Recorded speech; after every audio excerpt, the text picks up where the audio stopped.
You may be seated. Sorry if that rushed you through the greeting time. It's always a little dangerous to have the preacher be the one who cuts it off, because I got things I got to say, and and the introverts were sitting down, so I was feeling like I could move us on. Well, as many of you know, today is Father's Day, and I know it's a complicated day. So it's complicated for a lot of people. More on that a little later. But I also didn't want to just ignore it. And I also thought it was interesting how many of our fathers of our church were kind of up here today, people who have sort of demonstrated a way of being fathers and leading for us. So I was very grateful for that. And I hope that I could be counted among them. You can decide after the sermon if that's so. I used to love this verse when I was a kid. Fathers, don't exasperate your children. I grew up in a King James house, and so it was provoke not thy children to wrath. It seemed like a kind of verse from the Bible that was on my side, you know? Like when Dave got up there and he was like, children, obey your parents, I was tempted to look at my kids and be like, obey your parents. But I knew what was coming next, and I knew that they could look, right back at me. And when I was a kid, this verse made me feel seen. As a kid, right? That my dad somehow owed me a certain way of being. That God looked at my dad and said, there's a way that you should be a dad, too. That mattered to me when I was a kid. Now, in my house, we teased each other about it, me and my dad. I'm really lucky to have grown up in a place where my parents didn't actually provoke me to wrath. And I was generally a pretty obedient kid. I know now how lucky I am, because I know that a lot of people have really difficult relationships with their parents, and especially their fathers. I feel like sometimes I have an embarrassment of riches, because I had a really wonderful dad, and now I have a pretty extraordinary father-in-law. And these are two men who have just consistently been the best kind of father figure for me. But I know, statistically speaking, not everybody here is so lucky. An article from this past February in The Atlantic said that in the United States, 24% of men and 28% of women are estranged from their fathers. That's a remarkable number of people, especially when you consider that only 6.3% of Americans are estranged from their mothers. That's a real difference. Now, it could be a lot of reasons for this. Perhaps the way that fathers are socialized to be. Lots and lots of students come through our halls at Houghton who have difficult relationships with their dads, where they feel like their dad was really angry with choices they had made, and don't feel like their dad is interested in a relationship with them until they do everything just like their dad wants them to do. It's a complicated thing, and fatherhood is having a crisis moment. So I didn't want to let the day go by without talking about being a dad a little bit. Now, we don't know whether those statistics are the same in Christian homes. We could pray and hope that those statistics would be less in Christian homes, but I'm not sure. Certainly anecdotally, right? We see more and more about young people who grew up in the church not appreciating the way they were raised, and sometimes establishing even no contact policies with their parents.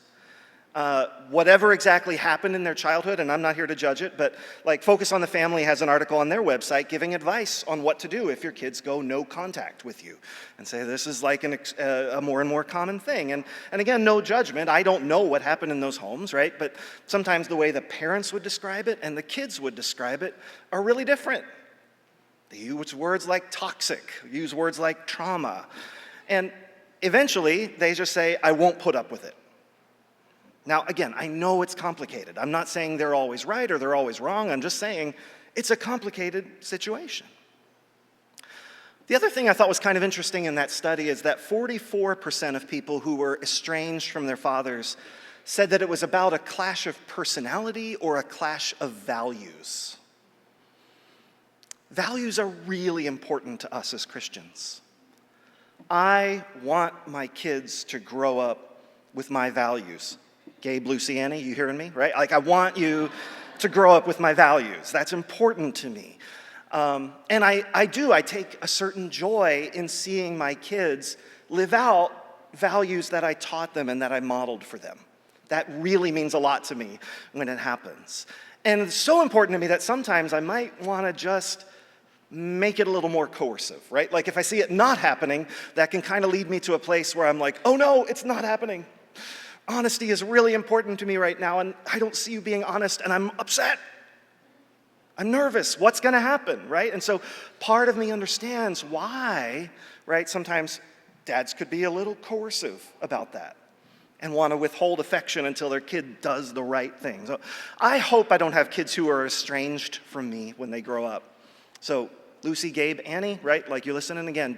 No estranging, right? No estranging. But what struck me as I was thinking about this is how often the language that estranged kids use to talk about their parents is really similar to the way that the wider society talks about all of us as Christians. You're hypocrites. You don't even do the things you tell me to do. You're always lecturing people on what to do, and you're not aware of the harm you're causing. You don't even understand the world around you right now. You don't know what you're talking about. You don't love me for me. You only love me if I do and think exactly what you do and think. I hear some similarities there. And of course, our task for the world around us is not really that different from being a father. You may remember in the book of Matthew, just before Jesus ascends, he gives them the Great Commission. He says, go, make disciples of all nations, baptizing them, teaching them to obey all the things I've commanded you. Right? That idea of raising up disciples, teaching them what Jesus has said and commanded them to do. It's not far from the role of parents today. So thinking about this text this morning, let's see if there's a message for all of us, not just the dads. So let's start here. Let's start here. Fatherhood is exhausting if you're doing it right. And I think about the volume of sleep I've lost in the last 20 years. Incidentally, it pales in comparison to the amount of sleep that Jill has lost in the last 20 years, right? But I've lost some sleep too along the way, right? So there's that. I'm exhausted all the time. And I think of the impossible math of being a dad. I'm married to a math professor, and yet nonetheless, these are almost insoluble math problems that they cannot be solved. Dad, can I have dessert is a question. Then, not until you've eaten your peas. And then comes the math question. All of them? And I think to myself, am I some kind of monster? Should I make them eat all of the peas? I mean, I wasn't thinking when I dished out the peas, like, should I make them eat all of them? Is it cruel to make them eat every last pea? And so then I say, well, no, not all of them, just enough. And then, well, how many is enough, right? Peas are one of those vegetables that comes in discrete amounts like that, so you can count the peas, and so, like, how many peas are enough for dessert? And I don't know. You think to yourself, I don't know, like, and then you think, how many normal meals did I used to eat in peace without having to do this sort of mental gymnastics, right? Like, I don't know how many peas you need to eat to have dessert. I still don't know, and I've been doing this for 20 years, right? So every meal involves this kind of impossible question now, right? And then as the children grow, the math gets more complicated somehow, not less. How much screen time can I have? Oh, jeez. I don't know. Like, enough so that you're not weird with your friends, but not so much that... but not so much that it rots your brain. And then they say, well, how long is that? And I say, I don't know. Like, good thing there are 3 million parenting books to tell me exactly the answer to that question, and a zillion articles online warning me that if I get the answer wrong, I'm going to screw them up forever. So, like, I don't know, though. Can I have a later bedtime? How much later? Can I have a phone? Oh, do I have to go to church, right? All these things. It's exhausting. And that's the easy stuff. No, I'm serious. Like, you know what I mean, right? Like, so many people who have been through so much more. From sickness to divorce to like 100 million different ways that the world can mess things up. I don't know, that feeling is a feeling I have today when I think about how am I supposed to act like a Christian in this crazy world? It is exhausting. Like, how do we deal with the absolutely crazy political situation in our country today? I don't know. Like, what's the right thing for Christians to do? What are the right candidates to support? What's the right way to support them? How do we deal with young people who believe they're not the gender that their body says they are? How do we best help them? What do we tell them? How do we deal with the racial divides that persistently rack our nation? I mean, maybe you know. Maybe it's simple to you. But to me, it's really complicated. Like on Friday, the Babylon Bee, a Christian satire website, ran an article about Juneteenth. The comment section on Facebook was full of self-proclaimed Christians saying the craziest, racist stuff that I have seen in some time. Saying that black people made up Juneteenth because they couldn't celebrate Father's Day because no black families have fathers. Saying that black people are pathological thieves. Saying this is why Liberia was invented so they could go back. Ugly stuff. Stuff that a few years ago people were ashamed to think out loud, even if they thought it by themselves, they kept it in the closet. But now it's sure out of the closet. They think it out loud again, and they're full of pride they feel this way, instead of the shame that they should feel. Some of you imagined that could happen again, but none of us signed up for it, and all of us have to do something about it. But what? How do we helpfully engage a world that is so anti-gospel? Well, sometimes I don't know any more than I know how many peas you have to eat to get dessert. I don't know any more than how much screen time will rot your brain. It's exhausting, and I just want to turn it off. I don't want to go into the world and preach the gospel. I don't want to teach them all the things that Jesus commanded. Not because I don't know what's right, but I don't know the best way to helpfully move us from point A to point B. Heaven knows I've tried in a quarter century of ordained ministry, but I feel like a parent who has tried everything and just doesn't know what to say anymore. All right, back to my kids. Here's the honest truth. Sometimes in that exhaustion, I'm not the best Mike Jordan. There are so many times in my parenting history where I wish I could just go back and have a do-over. Maybe some of you feel this way too. Like sometimes, thanks, Jamie. Got one other bad dad in the room.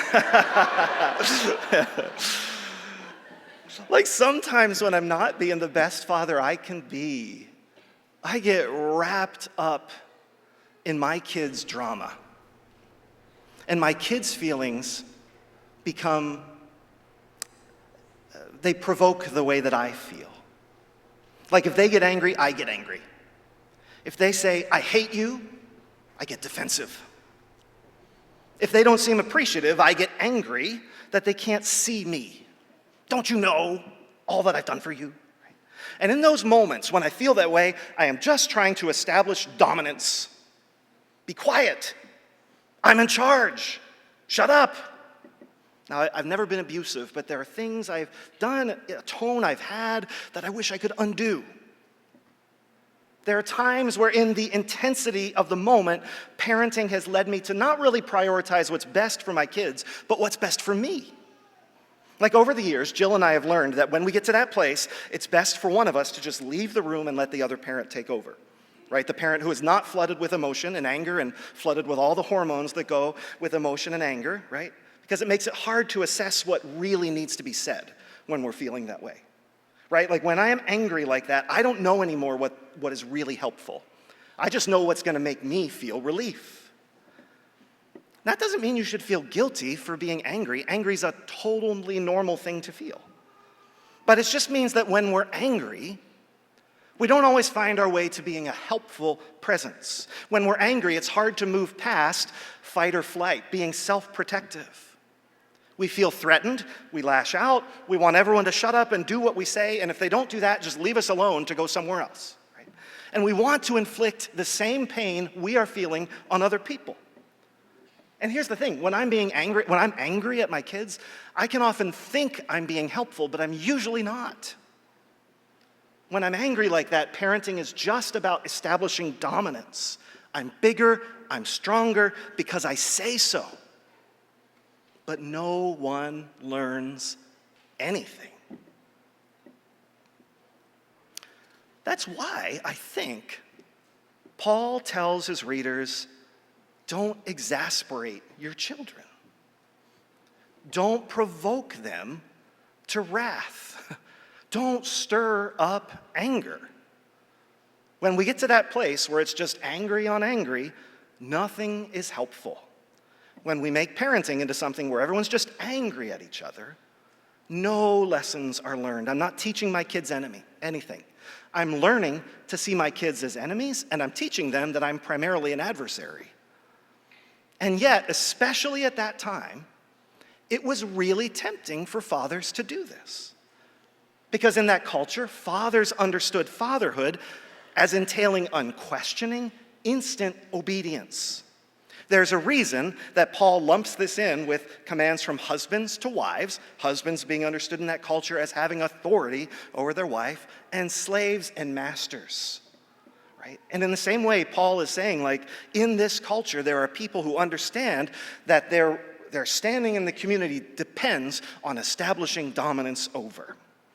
And if you were a religious family, right, exasperating your children, belittling your children, that was a small price to pay for you to establish dominance and make sure you looked like a righteous, godly family to everybody around. You could be cruel to your kids while telling yourself it was for their good. And God says no. No. You husbands, you need your wives. You're in community more than you understand. You masters, you need your slaves. You're more alike than you know. Fathers, you need your children. You're in a relationship with them. Paul is not saying that children and fathers are equal in every way. Paul is not, rehashing some weird 90s sitcom where the kids know more than the dopey dad, right? He's just saying, no, parents have a role in forming their kids. Yes, they have much to teach their kids, just as we have much to offer the world around us. But when it becomes anger on anger, none of that is happening. It's the father's job, he says, to bring them up. We'll go back to King James again. In the nurture and admonition of the Lord. There's a father that you both have who wants to nurture you and admonish you. Don't settle for human anger in dealing with your kids. It's a pale substitute. Now, same way, whatever it means for us to go ye into all the world today and preach the gospel and teach everything that Jesus commanded, we've got to be really aware of anger. It's tempting today to belittle the people that we are supposed to be showing Christ to. It's hard for parents to keep their cool when kids say, I hate you. And the world has a way of saying to us right now, I hate you. And it's hard for us to keep our cool when the culture around us reflects such a hatred of things that are really important to the heart of God. All around us, I see examples of Christians looking at these things and responding out of anger instead of out of quiet, fatherly confidence. Sometimes that looks like Christians belittling people who are different than us, making fun, punching back.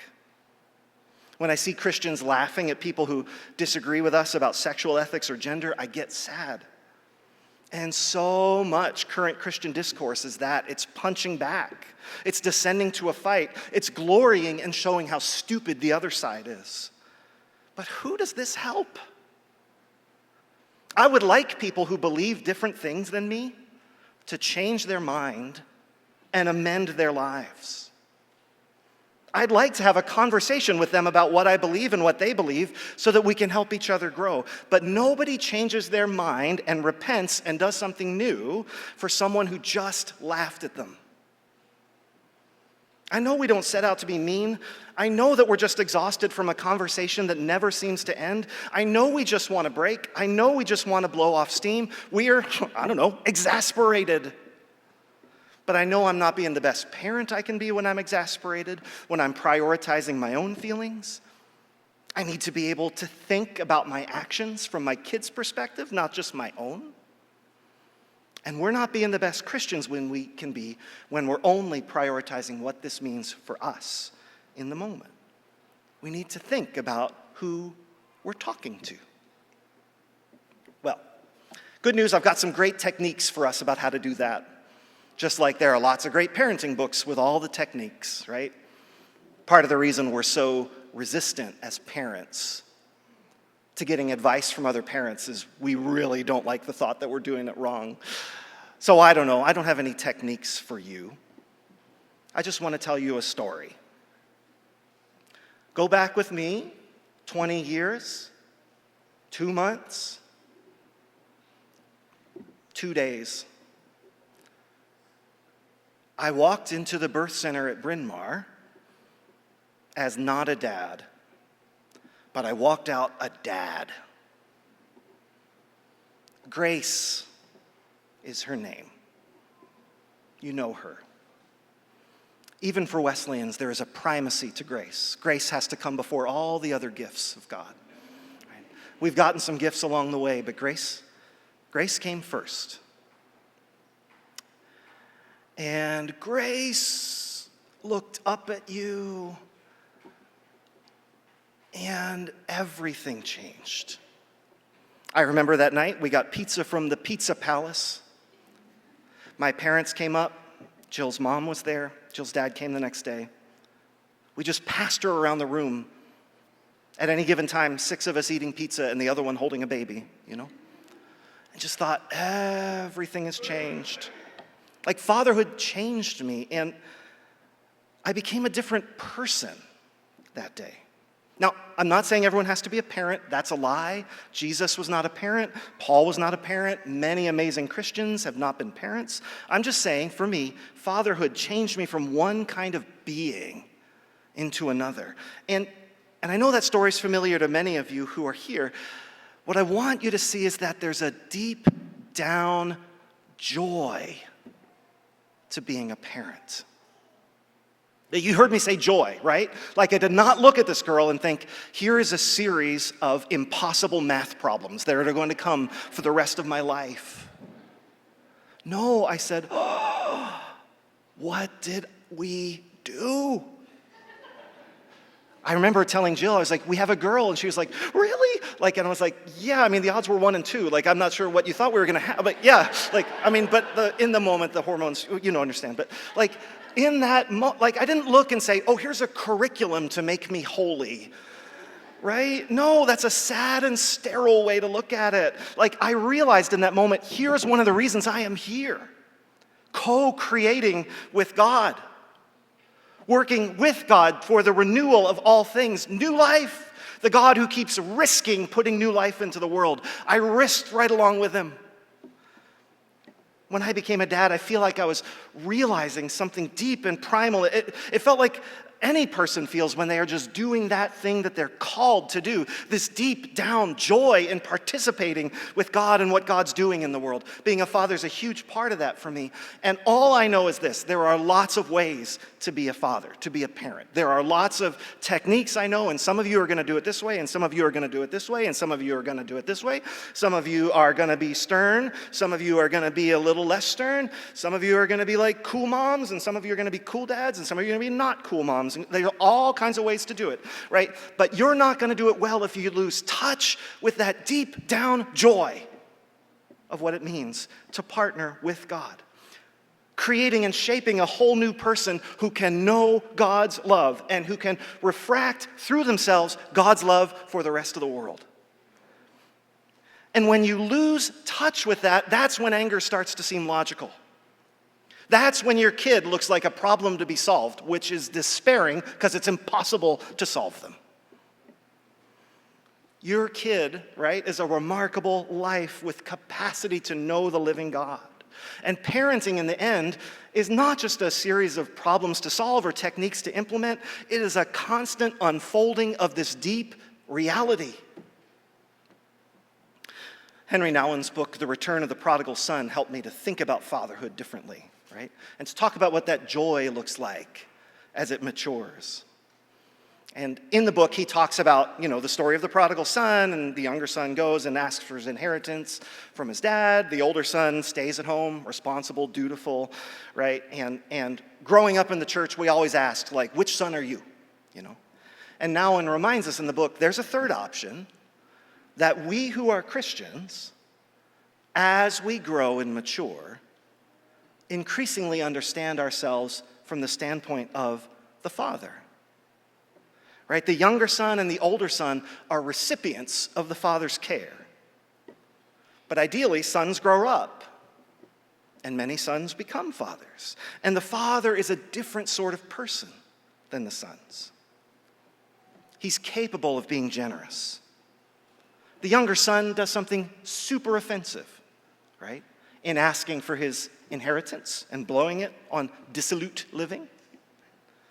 But it doesn't seem to bother the father, who is ready to welcome him home with a hug and a party and a calf.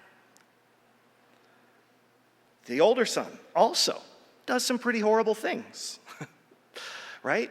This son of yours comes home, right? Not my brother, your son, right? I'm not going into that party. The father says, please, right? He pleads with him, come in. Incredibly different than a dad in that culture. The father in this story is able to do that because he's not lost touch with his deep down joy. Why? His sons are both home. And he just wants to have a party. He has every reason to be exasperated with his sons, but somehow he's not. He knows, and I don't know if he struggles with it, that the right reaction might be to teach them a lesson, to exasperate them a little more. But instead, he just naturally says, here's a party, and by the way, both of you are invited. Older son, if you just get over this idea that you're a slave and come into the party, you're going to have a great time. He knew, right, that he was not what his sons were saying about him. He knew who he was. He was able to, psychologists might say, self-differentiate. That he was not what other people were saying about him. That he was a father with capacity. Well, when I know that joy as a father, parenting is easier. Not easy. But I realize in that moment that I don't rise and fall with this moment. I'm not what my kids say about me, except for the exceptional Father's Day card that we'll read later today, right? Right. But I am not what my kids say about me. I do not lose my identity or my salvation if I make the wrong choice as a parent. I won't do perfectly, but I can be mature. And no offense, but my kids can't be mature in the same way yet. They're kids. So I need to let them be children while I'm the parent. And they need their parents to not be so up and down in the same way that they are. They need their parents to be the grown-ups in the room. And I can do that when I'm in touch with my deep down joy. I can be the one who keeps the fire burning and the lamp lit for when they come home. I can keep the freezer stocked with their favorite ice cream and have the scoop ready for when their drama is done. And I think what's happening today is that maybe we Christians are losing touch with that deep down joy. We fret about the many ways our culture is ignoring the gospel. Some of the ways that the culture ignores the gospel really bother you. Others of them really bother me. But regardless, we've just stopped throwing parties for our neighbors, and we've started to make an increasingly long and detailed set of cultural criteria for who's really one of us and who's really not. Most of that has nothing to do with the gospel.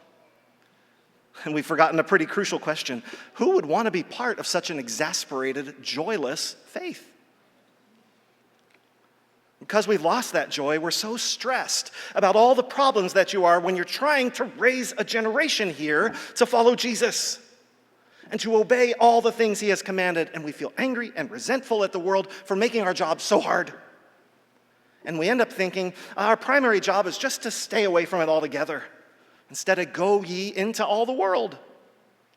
And we end up thinking that people who are far from God are disgusting or dangerous or gross, instead of seeing them as people just like us. So were some of you, right, says Paul. People who are yearning for the same things that we are yearning for, but haven't yet discovered the God who can give them. We end up exasperated, and perhaps most dangerous of all, we think of anyone who is not exasperated in the same way we're exasperated might not really be a Christian after all. When in fact, it might be we who have forgotten the joy of our first love. As parents, we exasperate our children when we lose our joy. When we exasperate our children, we're teaching them we're your adversaries.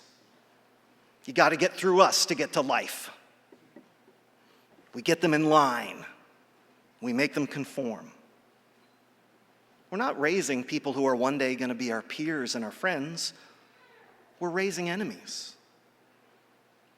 And as Christians, we provoke our children, our culture to wrath when we forget the joy that it is to be able to follow the Great Commission. And when we provoke our culture to wrath, we are also raising enemies more every day. We are teaching them that their relationship with the church and with God will always be adversarial until they toe the line. And we miss a chance to reflect the Father, to throw a party, to plead with them to come in, because the party is just not complete without them here. So today, let's consider what could be different on this Father's Day. Let's remember the joy it is to be in relationship with the living God. Let's remember the joy it is to follow him. Let's remember the joy it is to show his heart to people who need to know his heart. Let's keep before us the vision of a day, like all parents do, of that day when they're raised up. Let's keep before us a vision of a day when every tribe and tongue and nation will join in worship. And let's remember the privilege of raising up this generation to do just that. And on the way, let's do our best to not exasperate them while we're on the way there. Let's raise friends instead of enemies. Let me pray. God, this is a hard task. We know that vision of life in Revelation when all is set well and everyone is worshiping, that we are a long way from there. And I know it bothers everyone in the room, perhaps in different ways unique to our gifting, our calling, our experiences.